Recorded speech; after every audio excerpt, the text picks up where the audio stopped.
Oscar winner, outspoken Democrat, and perennial sexiest man alive George Clooney just resurfaced, and he has broken his silence on the Trump presidency. And what he had to say about the Donald will shock you, so stay tuned for the full story coming up next. Clooney has long been an active participant in political and humanitarian efforts, including the Clooney Foundation for Justice with his wife Amal. A steadfast Democrat, he supported Barack Obama and Hillary Clinton during their runs, and in 2024 he played a pivotal role in the Democratic primaries by urging President Joe Biden to withdraw from the race, expressing concerns over Biden's declining health. A move that paved the way for Kamala Harris to become the Democratic nominee, who Clooney enthusiastically supported. Meanwhile, Clooney's relationship with Trump has been marked by public disagreements. When Clooney encouraged Biden to drop out, Trump took to social media to urge Clooney to refrain from political commentary. Sensing vulnerability over the change, Trump labeled him a fake movie actor, which made no sense, and suggested he should get out of politics and go back to television. Clooney retorted by stating he would stay out of politics if Trump did the same. And now let's fast forward to Clooney's very recent mic drop moment while on The Tonight Show with Stephen Colbert.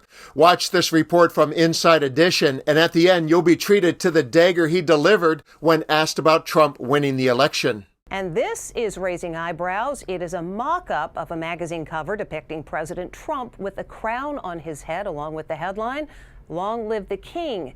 This was posted by the White House today after President Trump revoked a policy that tolls motorists $9 a day to enter Manhattan's busiest streets. He's crowning himself the king.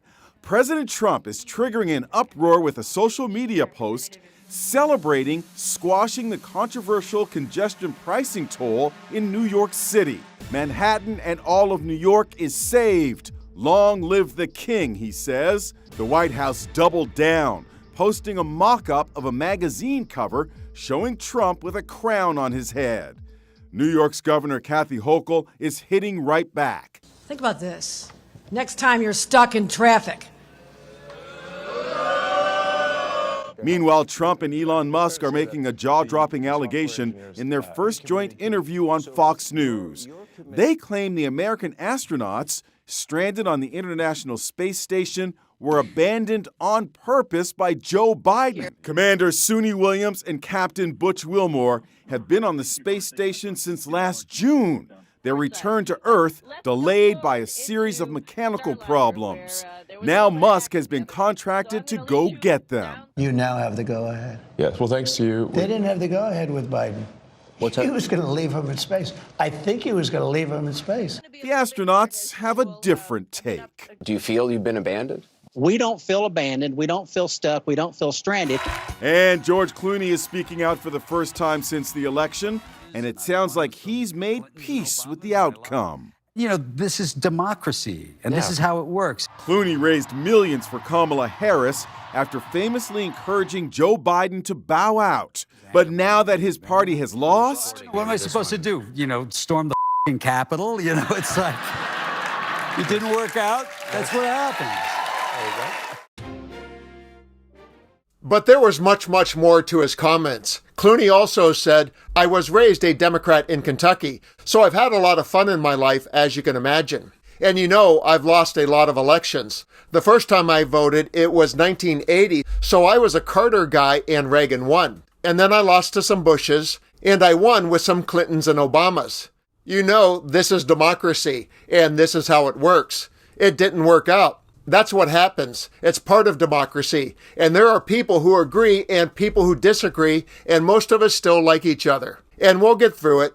And he added the lesson his son learns by playing chess with older kids. "Listen, you shake the guy's hand and you say, 'Good game, I'll get you next time.'" And he closed with this message for Trump. "All right, okay, good for you. I hope you do well because our country needs it, and we will meet you in 3.5 years and see where we go next." George Clooney's insurrection burn of Trump was hilarious, but I think some liberals were disappointed to see how diplomatic he was otherwise. But I think he'll be back sooner than 3.5 years to hit Trump's reign of anarchy with the full weight of his opinion and influence, and I think he will aggressively oppose whoever comes behind him in 2028. Meanwhile, if liberal celebrities delivering daily slams on Trump is your cup of tea, we are actually living in a golden age of Hollywood elites landing well-placed blows on Trump's bronzed face each and every day. 4 more years for President Trump. And 4 more years of jokes by the late-night comics, which began on day 1. All of them took aim at Melania's instantly iconic hat. If you don't control your borders.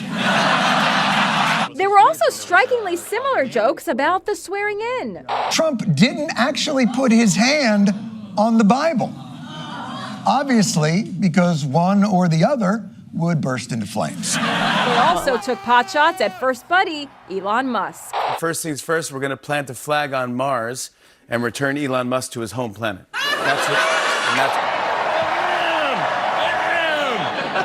One day, Elon Musk could be the biggest dork on 2 planets. Had enough? Just remember this. There are 4 years of late-night shows ahead of us until the end of Trump's second term.